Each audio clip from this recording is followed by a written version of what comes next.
I wanted that to go differently.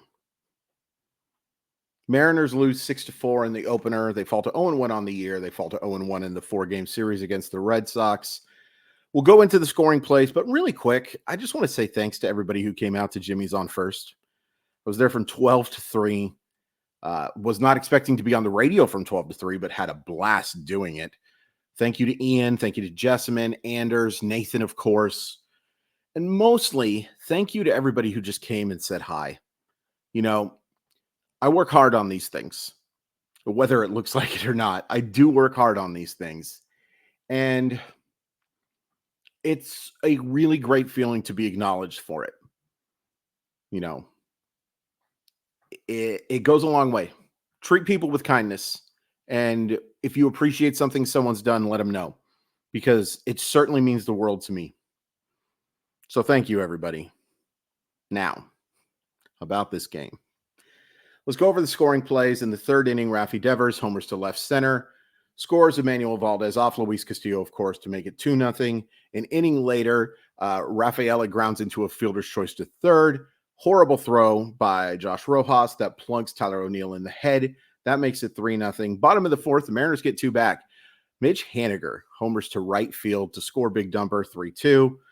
Red Sox add on in the fifth on a fielder's choice to second off Tristan Casas. That scores Jarren Duran. I almost said Ezekiel, but nope, that's not him. 4-2.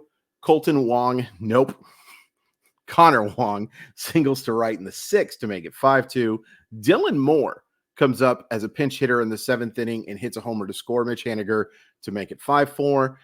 But Tyler O'Neill homers to right center in the eighth inning to make it 6-4, and the Mariners are not able to score over those final 2 innings, pick up a loss. Let's start with the positives, okay? And there are a few, not a lot, but a few. Few could be anything more than one, right? I think the biggest positive is quite obvious. Mitch Haniger looked fantastic. And it's nice to see carrying over from the fantastic spring training he had. He was sensational in the Cactus League, and he was their best player tonight. On offense, anyway, I want to talk about a couple of things. Oh, boy, will we talk about some stuff in the negative section. But offensively, Mitch Haniger looked great, driving that ball to the opposite field. Great to see. I believe that was his first opposite field homer since September of 2021.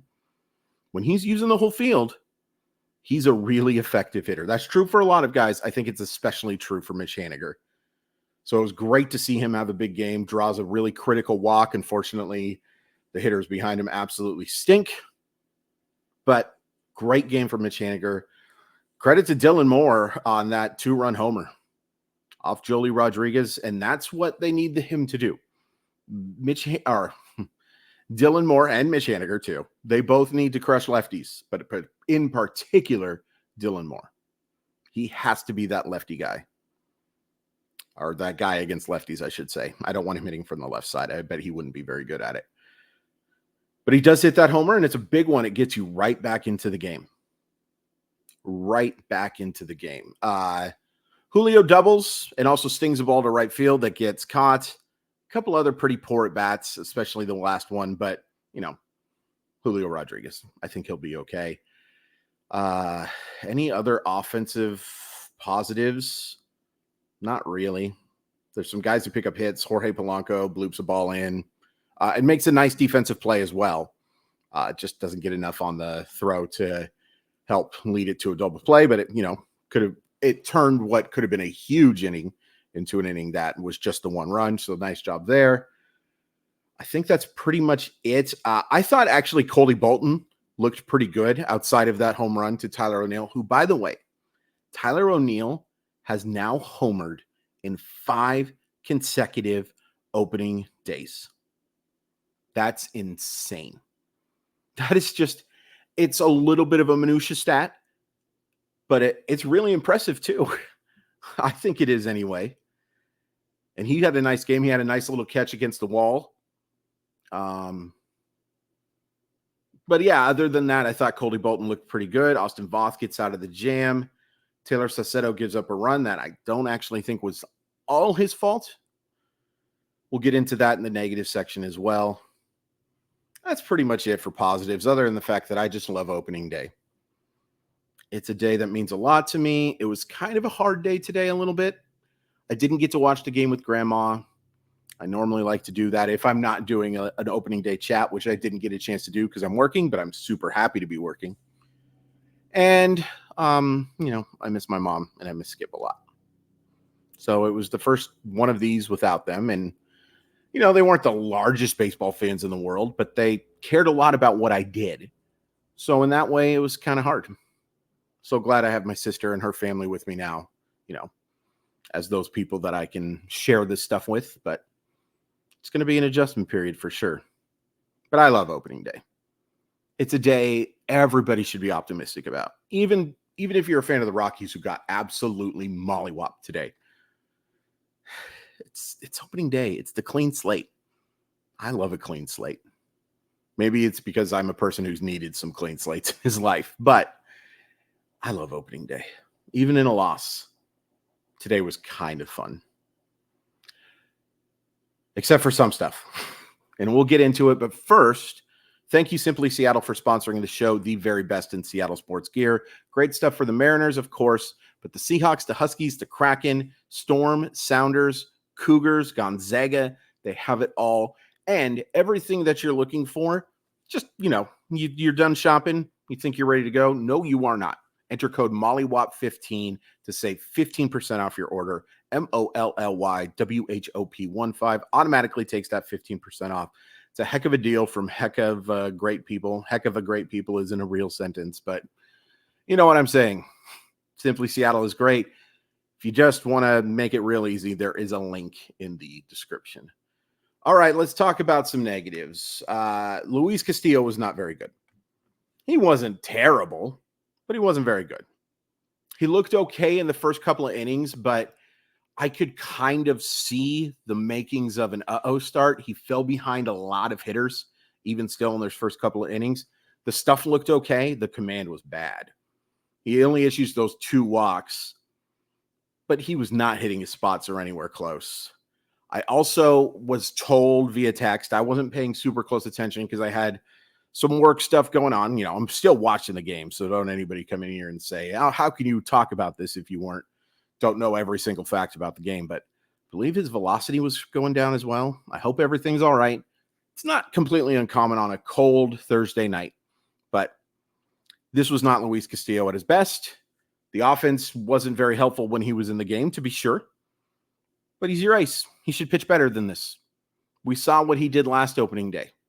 We've seen what he can do for the overwhelming majority of 2023. Unfortunately, the last 3 starts for Luis Castillo haven't been very good. To say I'm not concerned is quite the understatement, but today wasn't good enough. There were some offensive bad games here today. You score 4 runs, it's not like terrible. But JP Crawford that was a really poor offensive game, and he makes a huge defensive mistake as well. I want to get into the defense at the end. He had a really bad game. Julio, we talked about. Mitch Garver, big double play, unfortunately, that he hits too early in the game. You can't really say it sets the tone because they get within a run, but it didn't help. You get that double from Julio. You get the single from Polanco. First and third, your cleanup guy comes up, and he just very meekly grounds into a very easy double play. It's not great. They're counting on Mitch Garver to be an offensive force this year. Dominic Canzone was bad, and we'll talk about the defense again. Ty France was bad. He did hit 1 ball fairly hard. The other 3 at-bats were terrible. I'm really worried about Ty France, and I want to real quick get this just out of the way. Just one game, just one game, just one game, just one game, just one game. It's a culmination for me with Ty France. I'm not rooting against him or anything close, but I have just seen so many poor games from Ty France since his injury. I hope he can be okay. Luis Arias and Luke Raley both pinch hit and have horrible at-bats. Yucky, yucky, yucky.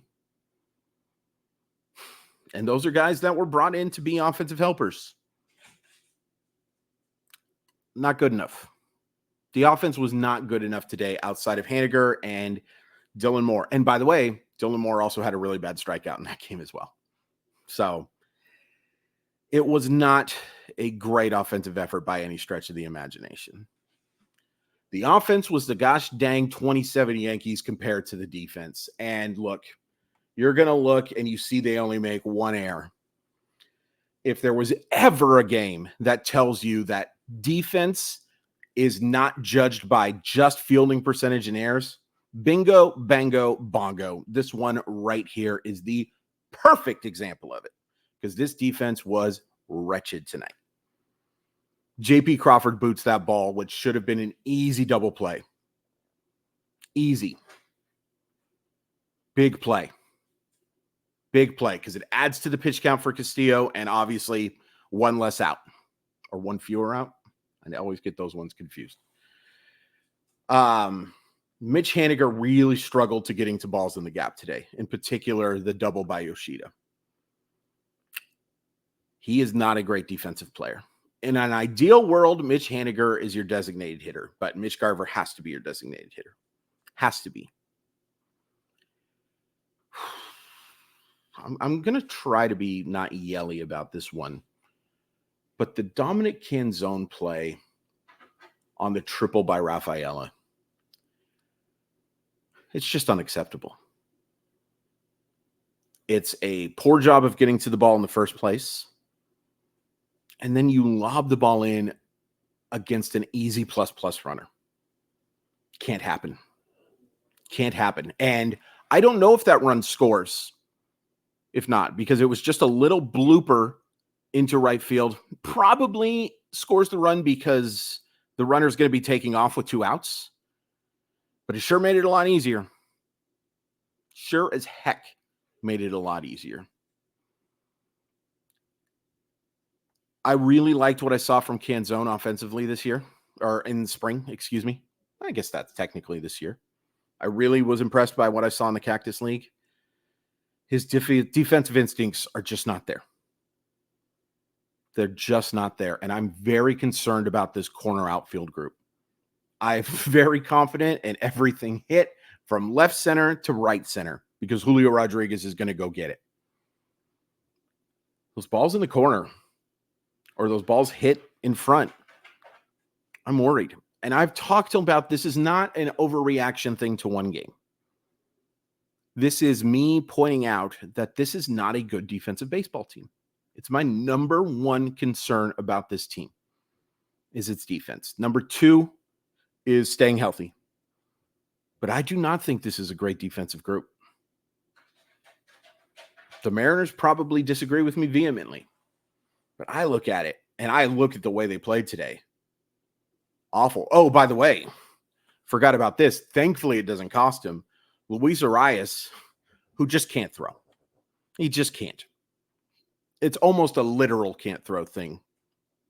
You know, the ball comes to him at third base with a couple out in the bottom of the 8th inning. And he could have just tagged the runner. I don't know why he didn't. Or it's one of two things. You either go take that runner, which you could have gotten him out, or if you just release the ball right when you get it, you get the runner at first pretty easily. But you didn't either, Luis. You went sort of for the tag, took your time on the throw, and the runner ended up being safe. Luckily, Austin Voth is able to get out of that inning. And I thought Voth looked okay. He's, they talk about add relievers and minus relievers. He's a minus reliever. He's a guy you bring in when you're down. Probably can be used in multi-inning stuff for blowouts, and I hope we don't have to see a whole bunch of those other than on the other side. But it's just a sheer lack of defensive instincts and a very concerning thing, because Eugenio Suarez, even if he would have done what Luis Arias did, still gets him pretty easy because he has a cannon. And the Mariners gave away Eugenio Suarez. They gave him away. All due respect to Carlos Vargas and Sebi Zavala, you gave Eugenio Suarez away to go get this platoon. And it looked terrible defensively today. That throw from Rojas, I actually gave him a little bit of credit at first. It's a little bit of bad luck. You got to be more inside than that. You don't want to be too inside on that throw, not to get too technical with everybody, yada, yada, yada. I'm no I'm not perfect. You don't want to go too inside because then the catcher has to make a tougher tag. But it has to be inside enough to, I don't know, not hit the runner in the frickin' head. Disappointing. This is a disappointing effort. It ended up being a fairly close game, but the Red Sox outplayed the Mariners for the overwhelming majority of this game. And that's not good because the Red Sox aren't good. I don't think they are anyway. I thought Brian Bayo was okay. Their bullpen did a pretty nice job outside of Joely Rodriguez. Love that decision, by the way, to go pinch hit more for him.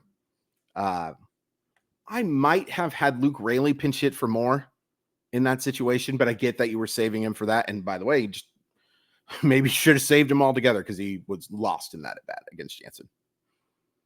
He does not look good.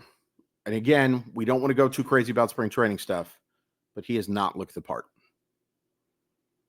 So tomorrow, we've got George Kirby against Nick Pivetta. Advantage Mariners, but, I talked about how important it is for them to get off to a good start, and now you have to win the next 3 to win this series. And you should be winning this series. A split won't be the end of the world, but you should win series against teams that are not as good as you. And the Boston Red Sox should not be as good as the Seattle Mariners. Please hit like, please hit subscribe. Please have some patience with me on nights like this. I usually like to get the video done just right away, but because I am covering games for NBC Sports now, they'll be a little bit later. And I'm not going to complain about that. And I hope you don't either, because, we love each other. Like, subscribe, all that good stuff. We'll see you tomorrow. Disappointing.